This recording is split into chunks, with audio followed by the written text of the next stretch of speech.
Om Namo Bhagavate Vasudevaya. Om Namo Bhagavate Vasudevaya. Om Namo Bhagavate Vasudevaya. Om Namo Bhagavate Vasudevaya. Om Namo Bhagavate Vasudevaya. Om Namo Bhagavate Vasudevaya. Today is known as Bahulashtami, on which is celebrated the appearance of Sri Radha Kunda. So, making a change of the general level at which I speak on. Today I'm going to read from Srila Prabhupada's books and also from the BBT translation of the 10th canto. There's also Prabhupada's books, although not personally written by him. He is written on his order about Radha Kund, which is, as we shall hear, the most exalted subject matter we can hear. What we will understand, it's achintya, beyond understanding in the ordinary way. This is achintya khalu ye. You know this verse? You should know this one. At least you should know this. You know that one? Achintya khalu ye bhava natangs tarkena yojayat prakritebhyo parang yachtat tad achintyasya lakshanam, which means that you can't argue about that which is achintya, because by its very definition it's beyond material nature. So there's no use to try and argue about it on the mundane platform. So let's read this. Reading from the 10th canto of Bhagavatam, the description of the killing of Arishtasura, the demon in the form of a bull. The bull is described as the symbol of dharma, but it can be a very ferocious creature also. I particularly remember seeing one in Ireland. This is before I joined the movement. There's just a huge bull, kept as a stud bull. You know what that is? It means for breeding. And it was in a pen, but even though it was in a pen, it was just frightening. It was just very, very angry. And if he was to get out of that pen without being tied, he just definitely wanted to kill someone. Probably because he knew that he was going to be killed eventually anyway. So, frightening, huge bull entered Vrindavan, and the gopis, some of them were having miscarriages. Whew. Krishna killed him. Jai Shri Krishna Bhagavan. Well, the gopis didn't say that. They said, hey, you killed a bull. You're not supposed to kill bulls. Yada yada hi dharmasya glani. You came here to uphold religion, but killing a bull is against it, because it's a demon in the form of a bull. Just like demons come in the form of sadhus also. People say, you shouldn't say anything to him, he's a sadhu. You shouldn't criticize him. But he's not a sadhu, he's a demon. So this is the situation. Not a bull, but was in the form of a bull. So, from the Puranas, Srila Vishwanath Chakravarti Thakur has quoted 20 verses describing a joking conversation between Radha and Krishna that took place after Krishna had killed the demon Arishta. Arishta, this word, it means a bad omen. You know what that means? It means, a bad omen means like if you see क्या बोलते कुछ अमंगल का चिन्ह जैसे अपशकुन, something inauspicious, like if you see someone coming out with empty buckets or something, or comet. That's Blinking of eyes. Blinking of left eyes of man. You're not supposed to blink your left eye alone. Means only one. Twitching of the eye. Yeah, twitching of the left side of the body of a man or the right side of the body of a woman.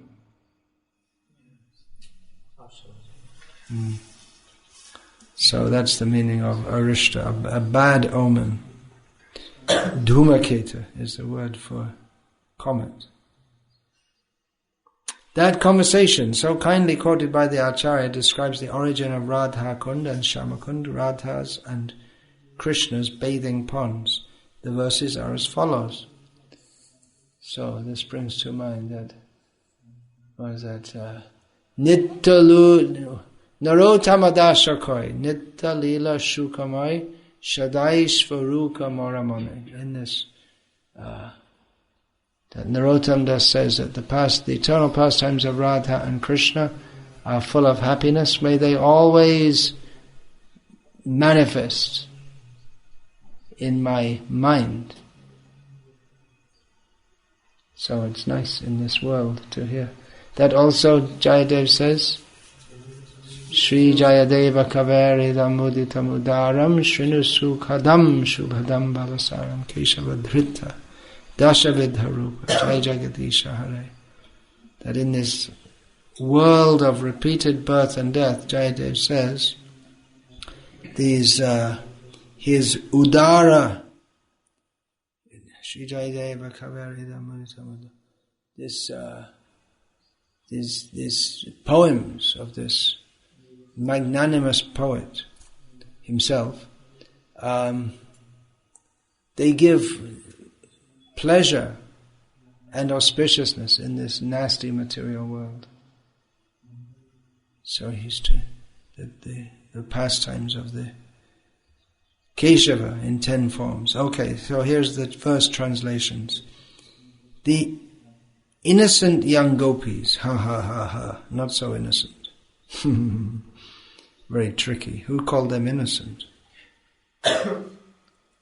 Who said this? Is it in the verse?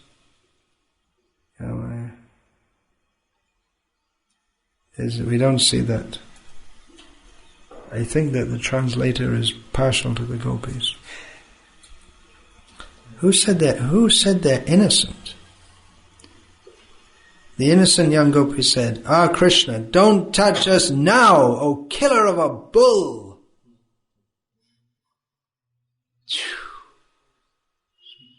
Calling Krishna a Muslim. Alas, even though Arishta was a terrible demon, still he was a male cow, so you will have to undergo atonement, just as Lord Indra did after killing Vritrasura. But how can you purify yourself without going to the trouble of visiting every single holy place in the 3 worlds? The gopis wanted Krishna to leave Vrindavan and visit all the tirthas of all the 3 worlds. If he'd said, "Oh, okay, I'm going," what would the gopis have done then? They'd have to convince him that actually they didn't mean that. Or they'll say, "Well, we'll just give you Radha's foot dust, and that will purify." I don't know, I'm speculating here. Krishna replied, "Why should I have to wander throughout the entire universe? I will at once bring all the countless pilgrimage places here and take my bath in them." So this is Krishna, the Supreme Personality of Godhead. It's a mixture of him being the Supreme Personality of Godhead and an ordinary boy. He has to bathe in all the holy places to purify himself. He doesn't have to purify himself. So to do so, he brings all the holy places. Because he's Bhagavan, he can bring all the holy places. But then if he's Bhagavan, then why did he have to purify himself? So it's a curious mixture. Curious in the sense of, again, it's where we can say it's all Leela. Just watch. With this, Lord Mukunda struck his heel on the ground. Then he said, with the water came up from the ground. This is the water of the Bhogavati river, coming from the Patal region. Bhogavati means the Ganga when she goes down. In the sky she's called Mandakini. On the earth Ganga, and in Patal below the earth she is called Bhogavati. Coming from the Patal region. And now, O holy places, all of you please come here.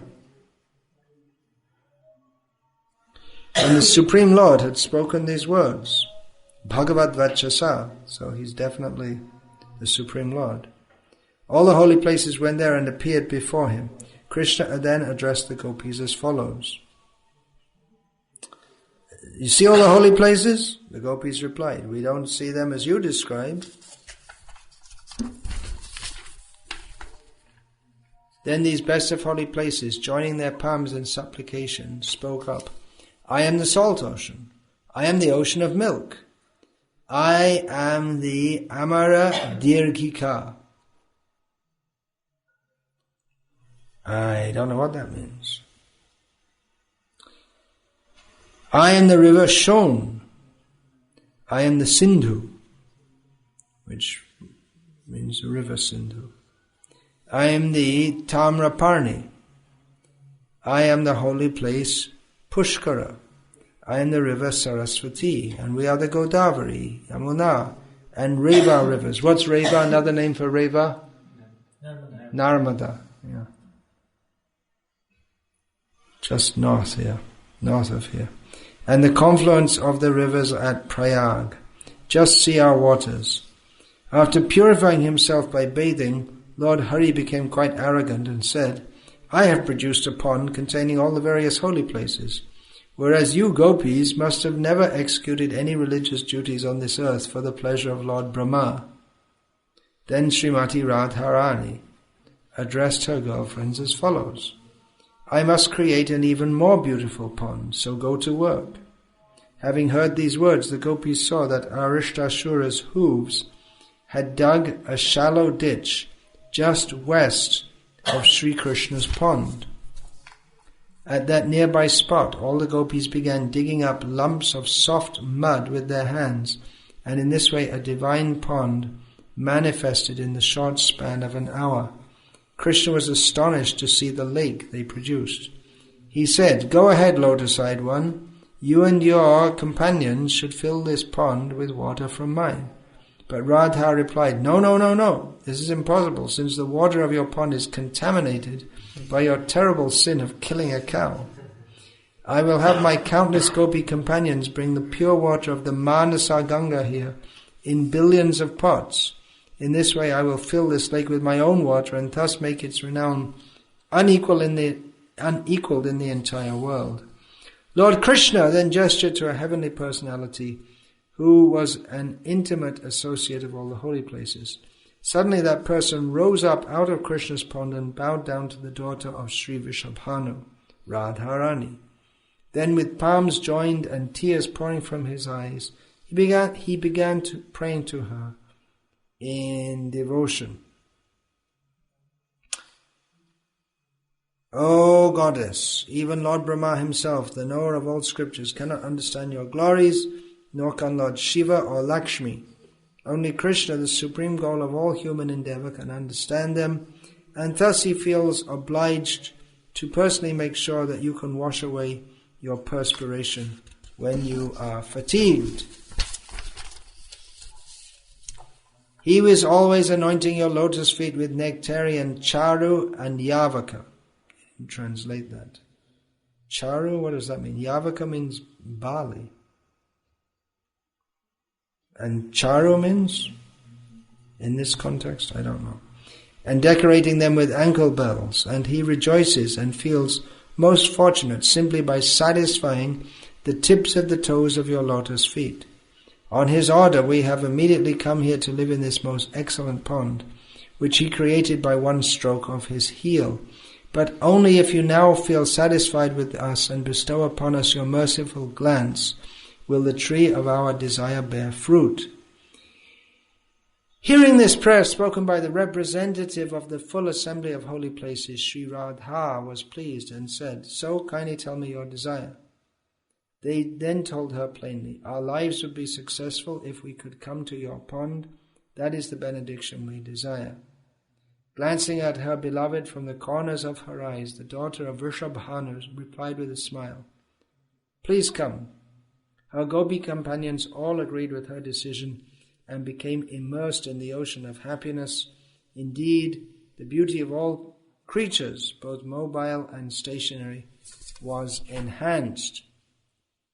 Thus, gaining the grace of Srimati Radharani, the holy rivers and lakes in Sri Krishna Kund forcibly broke through its boundary walls and swiftly filled Radha Kund with their waters.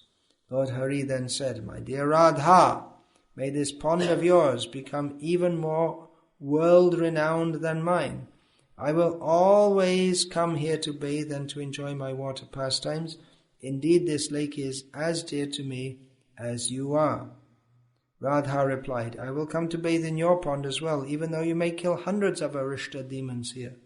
In the future, anyone who has intense devotion for this lake, which is on the spot where you chastised Arishta-shura, and who bathes or resides here, is sure to become very dear to me." That night, Lord Krishna initiated a rasa dance at Radha Kund, generating a torrent of the greatest mood of splendorous pleasure. Sri Krishna resembled a cloud and Srimati Radharani a brilliant flash of lightning, filling the sky with abundant beauty.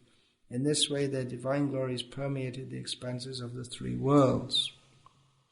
So Krishna had a rasa dance at Radha Kund. In Vrindavan, we say there's a place known as the Rasa Sthali in Seva Kunj, where there are actually different places where Krishna performed Ras Leela. In Radha Kund also, at Kaliya Harad, he did a rasa dance on the heads of Kaliya with all the gopis. The other residents of Vrindavan didn't see, but Kaliya got the mercy not only of Krishna's lotus feet, but of millions of gopis also. Then at Govardhan he also sometimes performed. So in this way there are different places throughout Vrindavan where Krishna performed his Ras Leela. So Chaitanya Mahaprabhu came to the area of Vrindavan, the Mathura Mandala, Vraja Mandala, and he was looking for Radha Kund. And he couldn't find it. This is described in Sri Chaitanya Charitamrita. He couldn't immediately find it. Emoto, that means in this way, that's describing Chaitanya Mahaprabhu traveling, walking. For him, walking is dancing through the area of Rajamandala. Emoto Mahaprabhu nachite orita grame ashi bhaja hoila achambite. Sri Chaitanya Mahaprabhu, in this way Chaitanya Mahaprabhu danced in ecstasy, but when he arrived at Aritagram, his sense perception was awakened. Ashi bhaja hoila achambite means he was dancing in ecstasy, but he suddenly came to external consciousness when he came to Arit, which is the name of the village, which is derived from the name Arishta. So as the purport describes, Srila Prabhupada's purport, Aritagram is also called Arishtagram.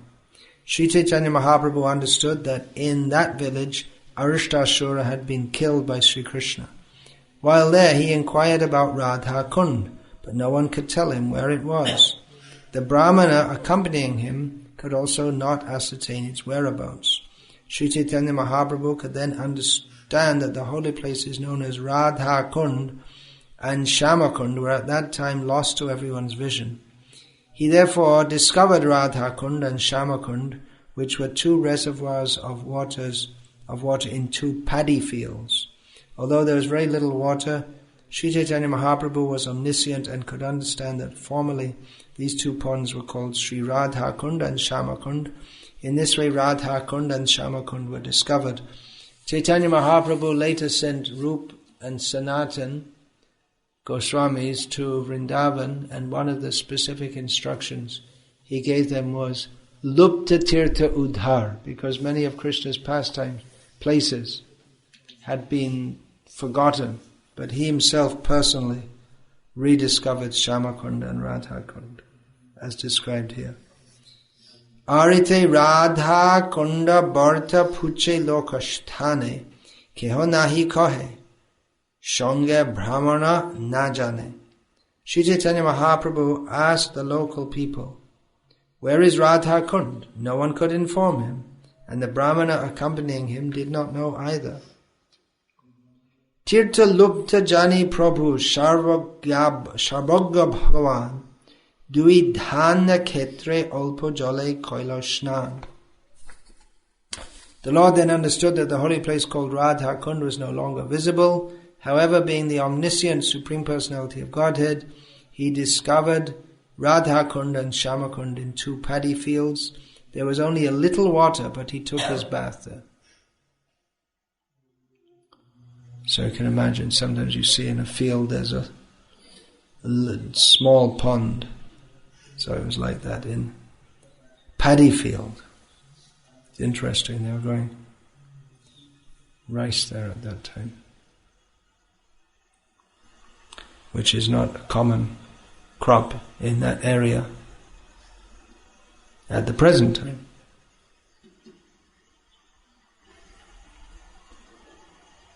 Dekhi Shabagram Loke Bishoy Hoilamon Preme Prabhu Kore Radha Kunde Shravan Stovan.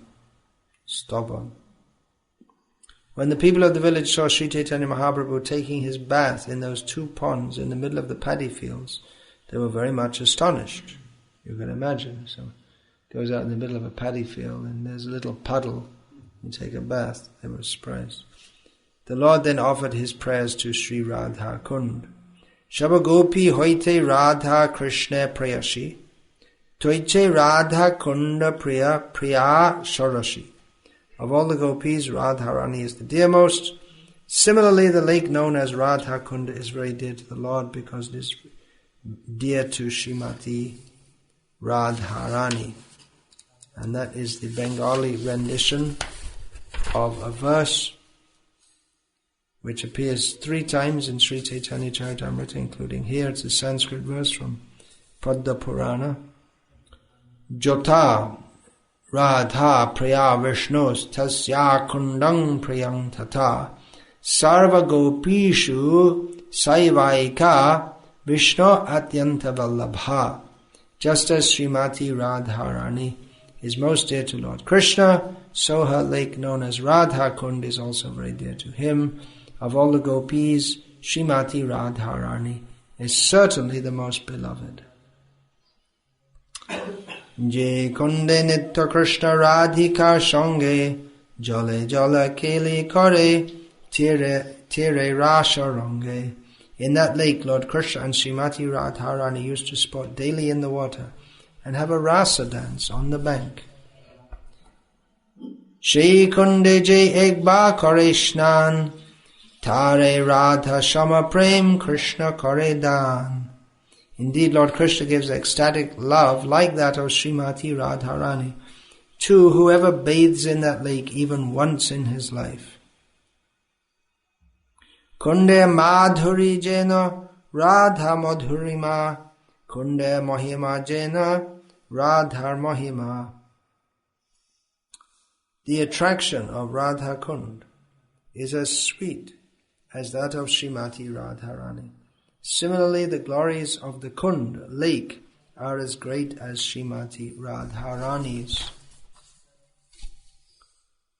Then there's a verse from Govinda Lilamrita, the translation of which is, because of its wonderful transcendental qualities, Radha Kund is as dear to Krishna as Srimati Radharani. It was in that lake that the all-opulent Lord Sri Krishna performed his pastimes with Srimati Radharani with great pleasure and transcendental bliss. Whoever bathes just once in Radha Kund attains Srimati Radharani's loving attraction for Sri Krishna. Who within this world can describe the glories and sweetness of Radha Kunda. E moto shtuti kare prema bishta hoya, tere nritya kare kunda lila sonaria.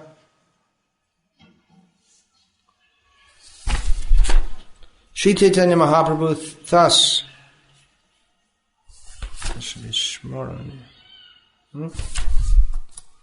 thus offered prayers to Radha Kund. Overwhelmed by ecstatic love, he danced on the bank, remembering the pastimes Lord Krishna performed on the bank of Radha Kund. Kunde mritika loya tilak korilo, bhata chaja dara mritika sange koriloilo. Sri Chaitanya Mahaprabhu then marked his body with tilak, made from the mud of Radha Kund, and with the help of Balabhadra Bhattacharya, he collected some of the mud and took it with him. Then he went on. Now I'll read from the Nectar of Instruction, verse number 9, by Srila Rupa Goswami. Either Bhaktivinoda Thakur commented that actually these verses of Upadesh Amrita were spoken by Chaitanya Mahaprabhu in Puri, and then Rupa Goswami wrote them down. So it begins with Vacho Vegam Manasa Krodha Vegam, control of the mind and senses, taking us right from the very beginning of spiritual life right up to the highest point, way far, far beyond dharma, kama, artha, moksha, far beyond even what any Vaishnava Sampradaya is teaching. So it's 11 verses. So often people ask me about it recommends bathing in Radha Kund. I say, it recommends here, but I say, well, first, you do the first verse. Then we'll see step by step. Bhaktisiddhanta Saraswati Thakur also said, actual bathing in Radha Kund is in one's aprakrita deha, spiritual body. So it's not that you just go and jump in Radha Kund and say Hari Bol and that's it, finished.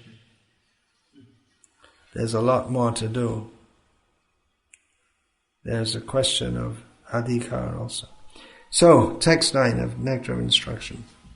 Vaikunta janito vara madhu puri tatrapi rasot savad vrindaranya mudara pani ramanat tatrapi govardhanaha radha kundam ihapi gokula pate premamrita plavanat Kuryad asya virajato giritote sevang viveki nataha. Yeah, if you really want to be viveki, forget that rascal. And who's actually viveki, he understands like this. The holy place known as Mathura is spiritually superior to Vaikuntha, the transcendental world, because the Lord appeared there. Interesting. Coming from Rupa Goswami, that Krishna appeared in Mathura.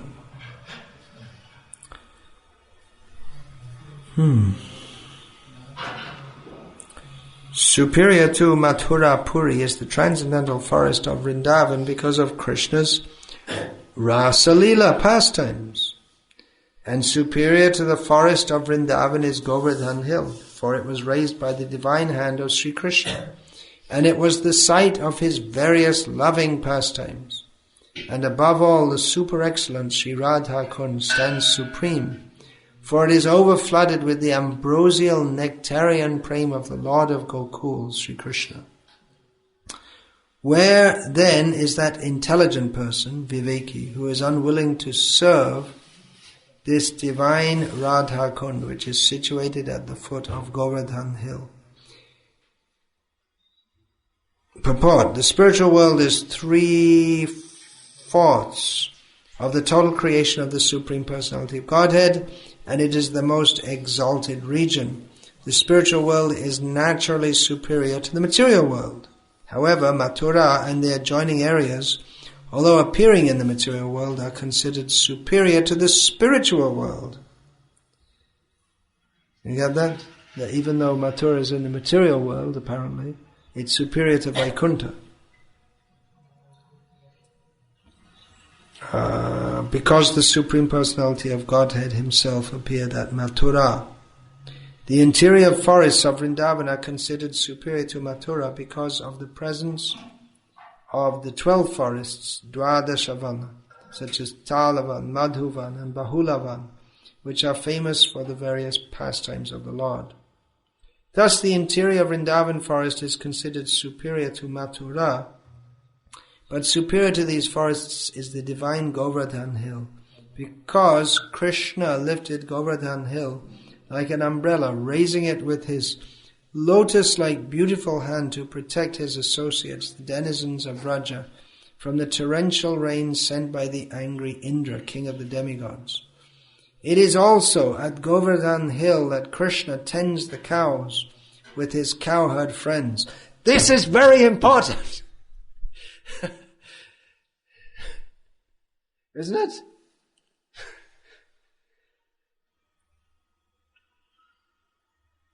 Krishna tends the cows with his cowherd friends. Friends, Barack Obama has just been re-elected as the President of America. Who cares? Krishna's taking his cows out. Forget America's president. It doesn't matter. Krishna's taking his cows with his cowherd friends. And there also he had his rendezvous with the most beloved Sri Radha and engaged in loving pastimes with her. Radha Kund at the foot of Govardhan is superior to all, because it is there that love of Krishna overflows. Advanced devotees prefer to reside at Radha Kund, because this place is the site of many memories of the eternal loving affairs between Krishna and Radharani, Rati Vilasa. In Chaitanya Charitamrita Madhya Lila, it is stated that when Sri Chaitanya Mahaprabhu first visited the area of Vrajabhumi, he could not at first find the location of Radha Kund. This means that Sri Chaitanya Mahaprabhu was actually searching for the exact location of Radha Kund. Finally he found the holy spot, and there was a small pond there. He took his bath in that small pond and told his devotees that the actual Radha Kund was situated there. Later the pond was excavated by Lord Chaitanya's devotees, headed first by the 6 Goswamis such as Rupa and Raghunath Das. Presently there is a large lake known as Radha Kund there. Srila Rupa Goswami has given much stress to Radha Kund because of Sri Chaitanya Mahaprabhu's desire to find it. Who then would give up Radha Kund and try to reside elsewhere? No person with transcendental intelligence would do so. The importance of Radha Kund, however, cannot be realized by other Vaishnava Sampradayas, nor can persons uninterested in the devotional service of Lord Chaitanya Mahaprabhu understand the spiritual importance and divine nature of Radha Kund. Thus, Radha Kund is mainly worshipped by the Gauriya Vaishnavas, the followers of Lord Sri Krishna Chaitanya Mahaprabhu. Then, the next verse, verse 10. Karmebhya parito hare priyataya vyakting yayo jnanena stebhyo jnana vimukta bhakti paramaf premaika nishthas tataha tebhas taf pashu pala pankaja drishas tabhyo pisa radhika prishta tadvad iyang tadiya sarasi tang nashrayat ka kriti. Translation. In the Shastra it is said that of all types of fruitive workers, he who is advanced in knowledge of the higher values of life is favored by the Supreme Lord Hari. Out of many such people who are advanced in knowledge, Gyanis, one who is practically liberated by virtue of his knowledge may take to devotional service. He is superior to the others. However, one who has actually attained prem, pure love of Krishna, is superior to him.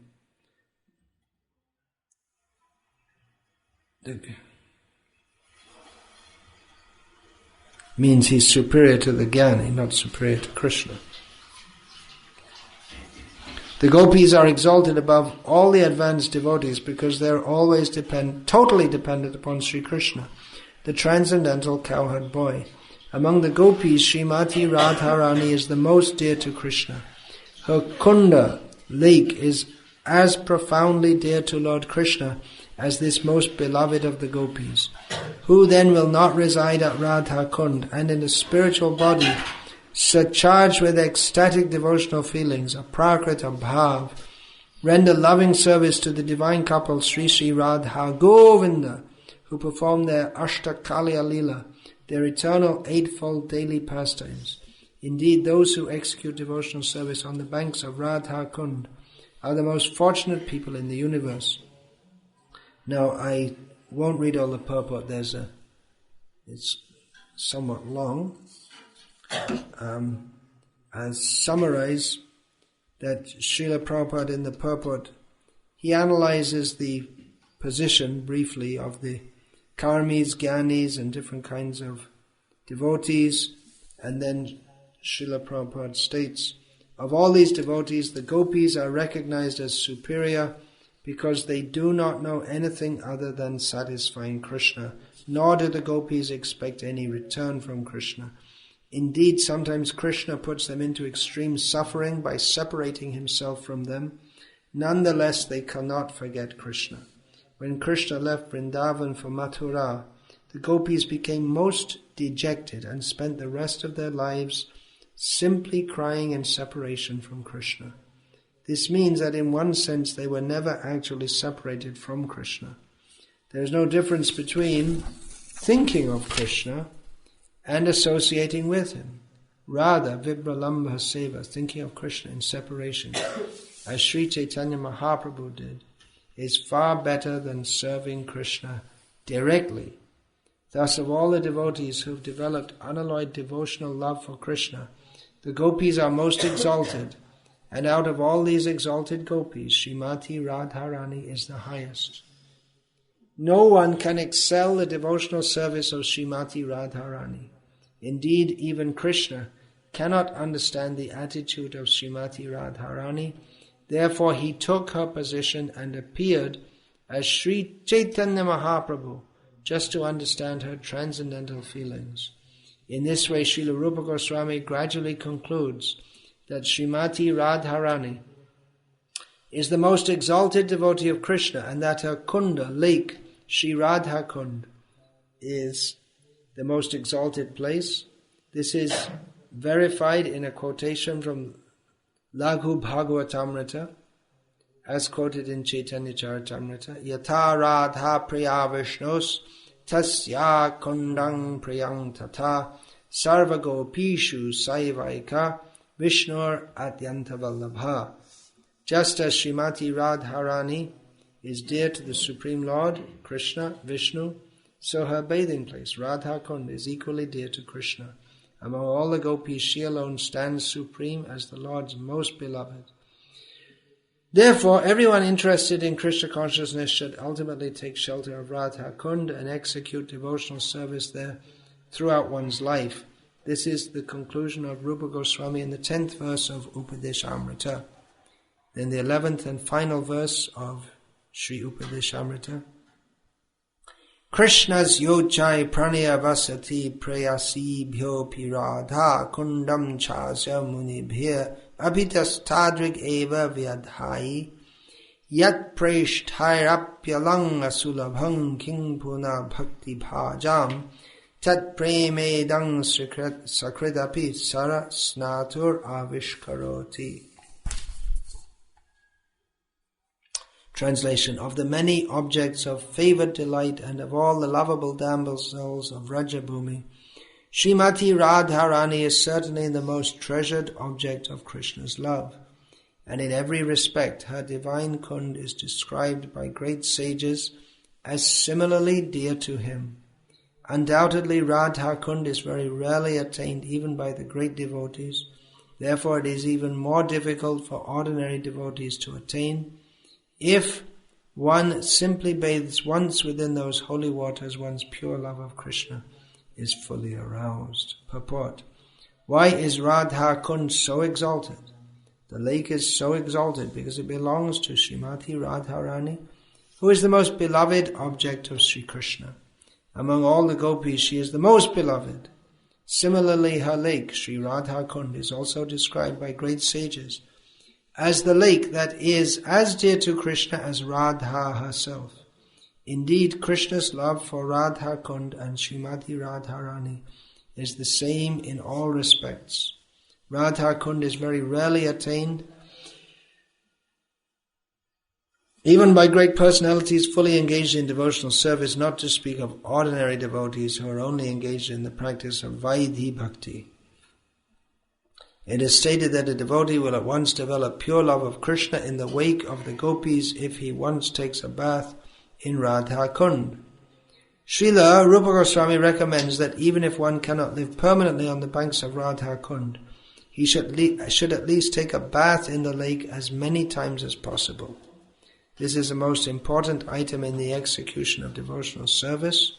Srila Bhaktivinoda Thakur writes in this connection that Sri Radha Kund is the most select place for those interested in advancing their devotional service in the wake of the lady friends, Sakhis, and confidential serving maids, Manjaris of Srimati Radharani. Living entities who are eager to return home to the transcendental kingdom of God, Golok Vrindavan, by means of attaining their spiritual body, Siddha Deha, should live at Radha Kund. Take shelter of the confidential serving maids of Sri Radha, and under their direction engage constantly in her service. This is the most exalted method for those engaged in devotional service under the protection of Sri Chaitanya Mahaprabhu. In this connection, Srila Bhakti Siddhanta Saraswati Thakur writes that even great sages and great devotees like Narada and Sanak do not get an opportunity to come to Radha Kunda to take their baths. What then to speak of ordinary devotees? If by great fortune one gets an opportunity to come to Radha Kund and bathe even once, he can develop his transcendental love for Krishna, exactly as the gopis did. It is also recommended that one should live on the banks of Radha Kund and should be absorbed in the loving service of the Lord. One should bathe there regularly and give up all material conceptions, taking shelter of Sri Radha and her assistant gopis. If one is thus constantly engaged during his lifetime, after giving up the body he will return back to Godhead to serve Sri Radha in the same way as he contemplated during his life on the banks of Radha Kund. The conclusion is that to live on the banks of Radha Kund and to bathe there daily constitute the highest perfection of devotional service. It is a difficult position to attain, even for great sages and devotees like Narada. Thus there is no limit to the glory of Sri Radha Kund. By serving Radha Kund, one can get an opportunity to become an assistant of Srimati Radharani under the eternal guidance of the gopis. Hare Krishna.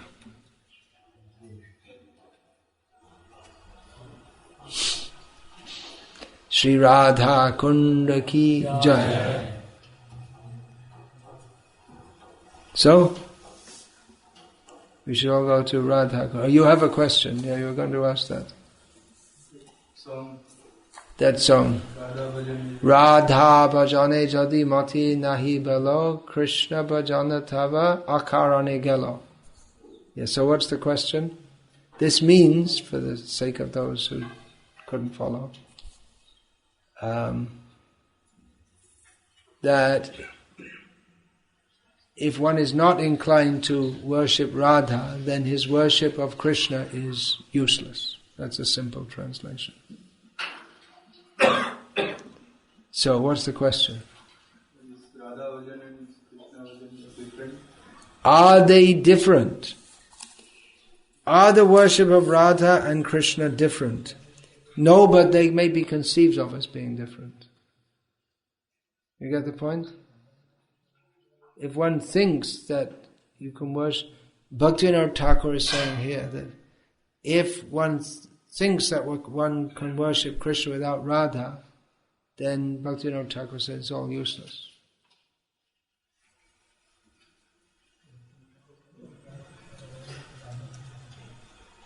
To actually worship Krishna, you have to worship Radha. Just like if you conceive of the sun without heat, what is the meaning of that? That he also says later in that song. What is that? What is it? Suraja Atapa Virahita Suraj Nahi Jani Radhara Virahit Madhav Nahi Mani. He says later in this song. That just as we don't know a sun without heat, so we don't know Madhava. We don't accept Madhava without Radha. So it's a ludicrous proposition that there's the sun but no heat.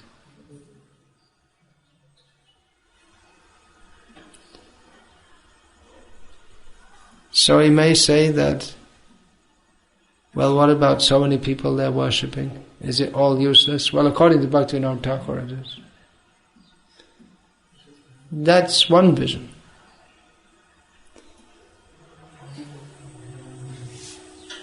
Krishna himself doesn't say that in Bhagavad Gita. So this is not, well, what shall we say? It's absolutely true. Without any exception, it's completely true. If we worship Krishna without Radha, it's useless. But on the other hand, who will say Ramanuja is wrong, Madhvacharya is wrong?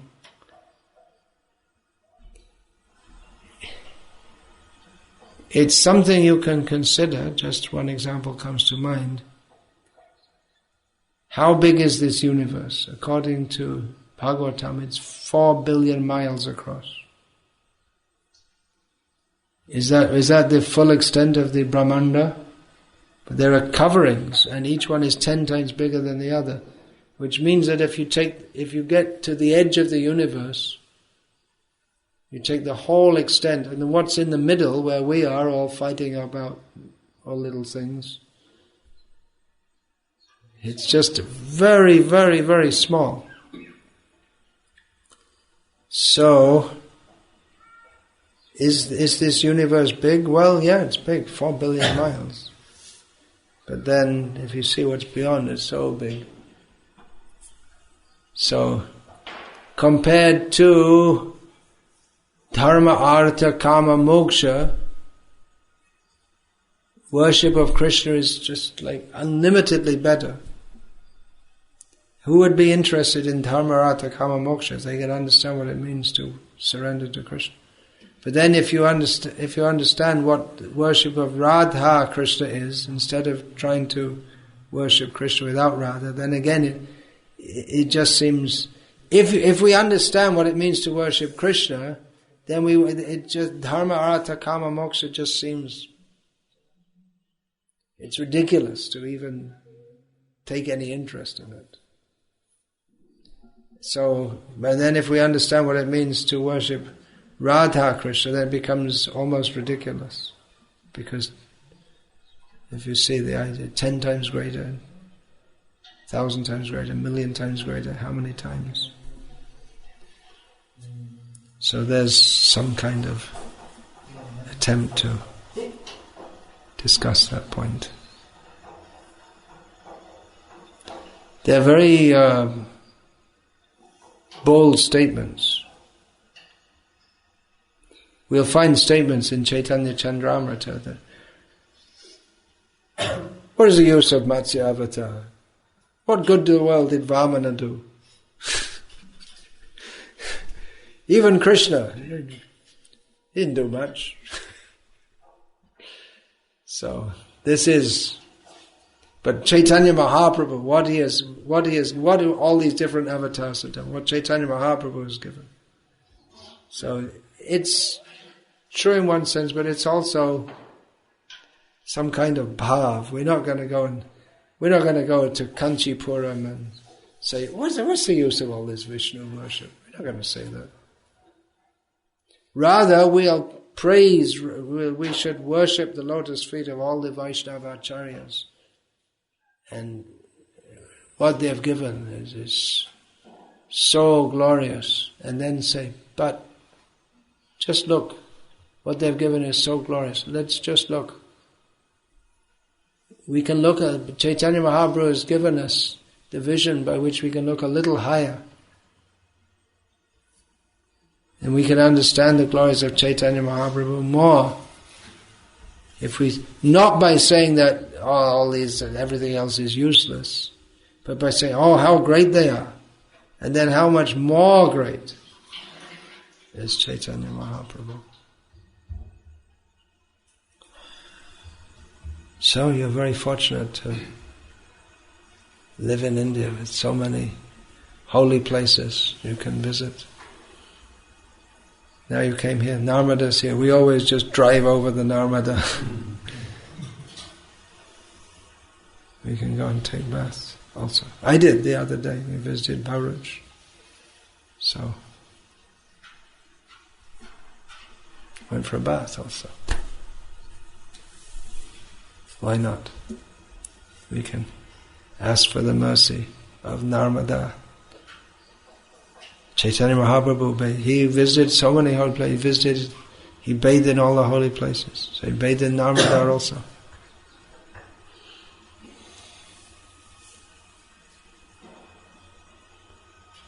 And in Tapti, or known as Tapi in modern Gujarati. But Tapti is the original name. Chaitanya Mahaprabhu bathed there also. And Balaram bathed there, and Nityananda bathed there, and how many great sadhus have bathed there? Ramachandra Bhagavan must have bathed in Narmada. Definitely. He was going through that area. So.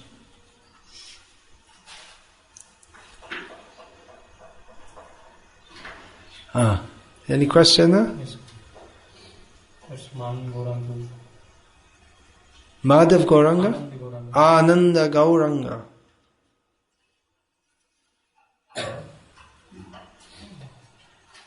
Srila Gurudev, please accept my humble obeisances. You mentioned that the bath in Radha Kund should be done only in one's It should be done only, bathing Radha Kund should be done only once a Prakrita Deha. I didn't say that, I said it can only be done. Real bathing is... I gave a lecture on this once at Govardhan, at the school there, about bathing in Radha Kund. So you can refer to that. What does it mean to bathe in Radha Kund?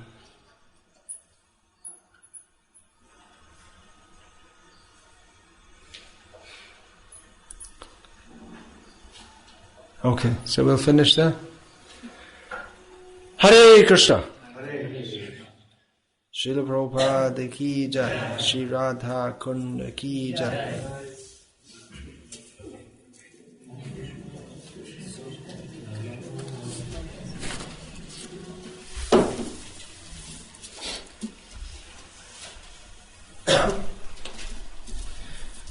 अभी निकल रहा हूँ. Hare Krishna.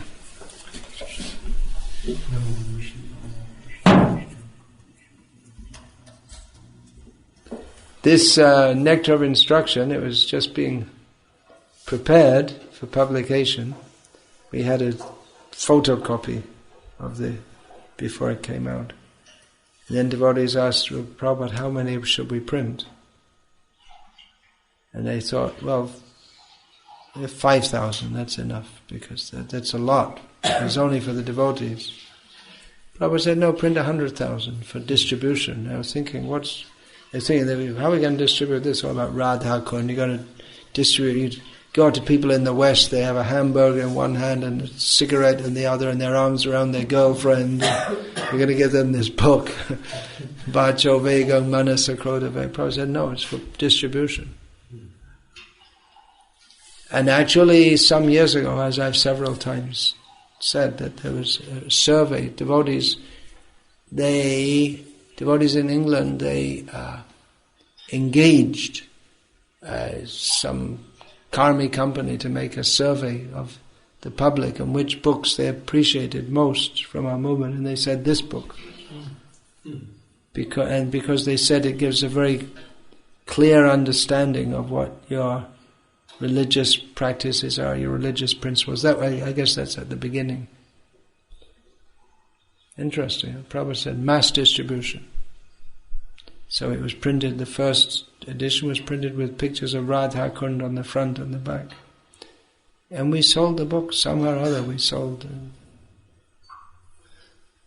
I don't actually remember personally distributing that one. Mostly I distributed there when I was in the West. Back to Godhead magazines, Krishna book, and Sri Ishopanishad. Mostly those. For some time I was doing Bhagavad Gitas also. Bhagavad Gita is a little tough, doing big books in Britain. Prabhupada also told in one of his conversations that when Professor came and he told this book should be taught in school, mental instruction, so that students can learn morals, and he told nectar instruction should be taught in. Srila Prabhupada said to Dimmock, the great Dimmock. That's a good.